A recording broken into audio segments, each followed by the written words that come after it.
Monsieur Diop, ce matin, on a appris par voie de presse que certains artisans de métier avaient porté plainte contre la Chambre des métiers de Thiès. Qu'en est-il de cette plainte? Merci, M. Diouf. C'est une information que nous avons apprise via la presse.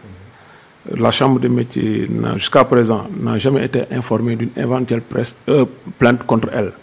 Donc, c'est une information que nous ne pourrons pas accorder une certaine importance. Mais sachez que jusqu'à présent, à l'heure où je vous parle, il n'y a aucune information venant vers nous qui nous dit que la Chambre des métiers, quand même, a été victime d'une plainte contre une certaine personne ou bien une structure telle que nous.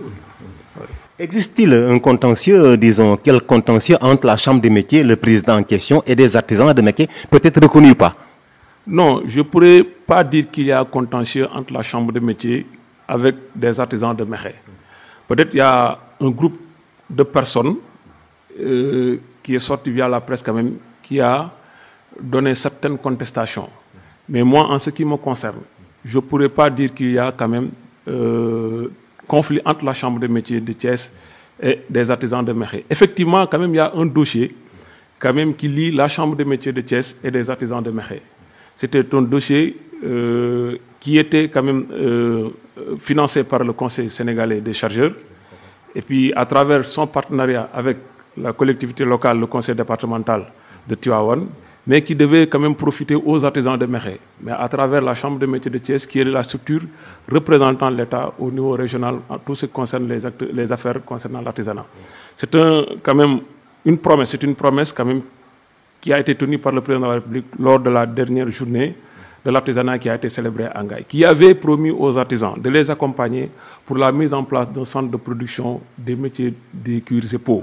C'est dans ce sens même que Mme Seynabou Kaye Touré avait fait appel à la Chambre des métiers pour l'appuyer, l'accompagner, pour avoir un document sur lequel le Conseil pourrait se baser pour financer ce projet. C'est un projet d'un coût de 50 millions qui devait servir quand même d'acheter un lot d'équipements destinés aux artisans de métiers.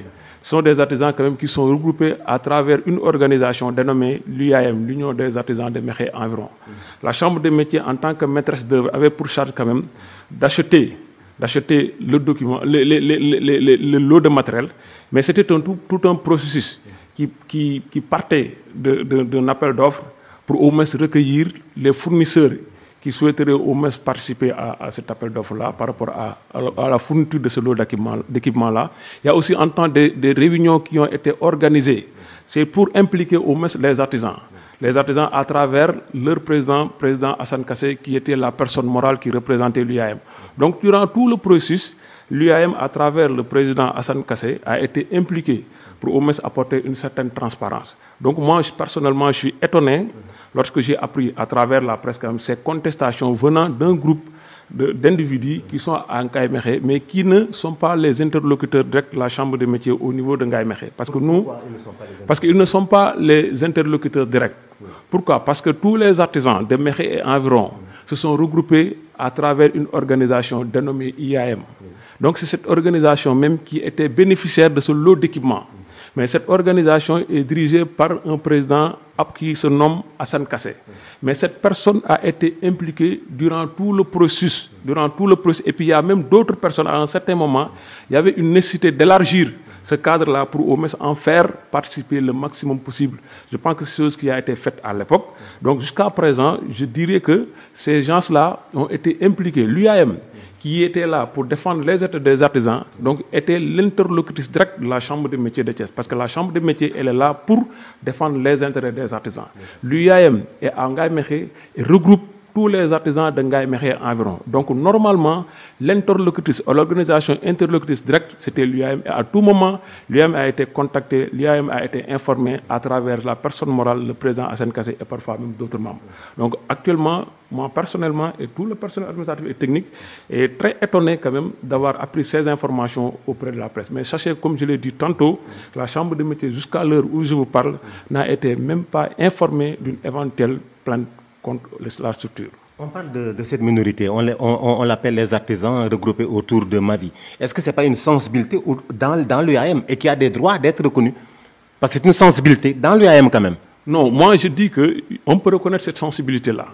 Mais par rapport à ce dossier, je dis que l'organisation qui est l'interlocutrice directe de la chambre de métier, c'est l'UAM. Le MAVI, quand même, peut parler peut-être sur d'autres problèmes. On l'accepte. Mais même pour ce problème-là, mais le MAVI peut en parler. Mais nous, en tant que structure d'encadrement, nous disons que l'interlocutrice directe, c'est l'UAM, parce que c'est l'organisation avec laquelle on travaillait. Et puis c'est cette même organisation-là qui, à tout moment, était venue représenter et défendre les intérêts des artisans de Ngaye Mékhé. Et puis cette organisation même qui était là pour recevoir les lots de matériel et les mettre à la disposition de ces artisans-là. Mais c'est vrai, le MAVI peut-être est une sensibilité, une organisation qui est à Mékhé. Nous, on ne peut pas peut-être nier l'existence de cette organisation-là. Mais pour ce problème précis, nous disons que notre interlocuteur direct, c'est Hassan Kassé et tous les membres peut-être de l'UAM, l'Union des artisans de Mékhé environ. Donc je pense que MAVI peut en parler, d'autres organisations peuvent en parler, mais nous, en tant que structure d'encadrement représentant l'État au niveau de la région de Thiès et s'occupant des affaires artisanales, notre interlocuteur par rapport à ce problème-là précis, c'est l'UAM et aucune autre organisation professionnelle. Si je comprends bien, la plainte du MAVI est sans effet. Non, on ne peut pas dire qu'il y a plainte. Parce que nous, à notre niveau, nous avons dit que, et puis nous avons une conscience tranquille à notre niveau. Parce que le dossier a été géré de la manière la plus transparente. À l'heure où je vous parle, c'est un dossier quand même qui a été géré par 3 parties. Il y a le bailleur qui est le COSEC. Il y a aussi le partenaire du bailleur qui avait obtenu ce financement-là, qui est le conseil départemental, et la chambre de métier qui était la maîtresse d'œuvre. Mais aussi la tutelle qui était en train de tout superviser. Mais à l'heure où je vous parle, tous les documents justificatifs prouvant quand même les dépenses qui ont été effectuées par rapport à l'acquisition de ces équipements-là, quand même sont à portée de main du conseil départemental, du COSEC, de la tutelle et de la chambre de métier de Thiès. C'est un lot d'équipements quand même qui peut-être devait être dépensé à travers une enveloppe de 50 millions. Il y a 45 millions qui ont été budgétisés pour l'acquisition d'équipements. Donc un lot d'équipements a été acheté à un coût de 45 millions. Les 5 millions restants devaient servir quand même d'appui pour au moins au fonds de roulement. Ce montant a été reversé au niveau du conseil départemental. Donc nous, à notre niveau, nous avons dit que, puisque le dossier a été géré de la manière la plus transparente, les bénéficiaires ont été impliqués durant tout le processus. Quand même les bailleurs, le partenaire local, la tutelle, chacune de ces structures quand même détient par devers elle-même les documents justifiant quand même toutes les dépenses qui ont été effectuées par rapport à ce dossier-là. Mais je pense qu'on ne peut pas peut-être dire aux gens que vous n'êtes pas libre quand même de dire votre opinion. Mais l'essentiel, nous, en ce qui nous concerne, nous avons notre conscience tranquille et le dossier a été géré de la manière la plus transparente. Et si la plainte du MAVI est recevable, est-ce que vous irez répondre? Mais pourquoi pas? Mais si quand même l'autorité judiciaire fait appel à nous et nous interpelle par rapport quand même à ce dossier-là. Mais on va donner les dans la mesure où quand même on a tous les éléments quand même de justification par devers nous-mêmes. Donc il n'y a pas quand même à ne pas répondre à l'autorité pour donner des éclaircissements à ce niveau. Ça sent un peu l'orthodoxie financière. Non, c'est normal pour toute dépense. Et puis c'est l'argent du contribuable. Exactement. Parce que l'argent venait du COSEC. Le COSEC est une structure de l'État du Sénégal.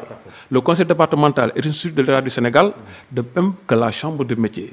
L'argent est l'argent du contribuable. Normalement, même nous, on savait que quel que soit Alpha, demain, on pourrait nous appeler par rapport à la justification quand même des éléments par rapport aux dépenses qui ont été faites. On n'a même pas attendu ce moment-là. Dès que l'opération a été bouclée, on a remis à toutes les structures concernées tous les éléments de justification. La tutelle en a, le COSEC, le conseil départemental, même on va dans les prochains jours quand même peut-être en donner à d'autres autorités si toutefois que le besoin se fait sentir à ce niveau pour des soucis d'éclaircissement.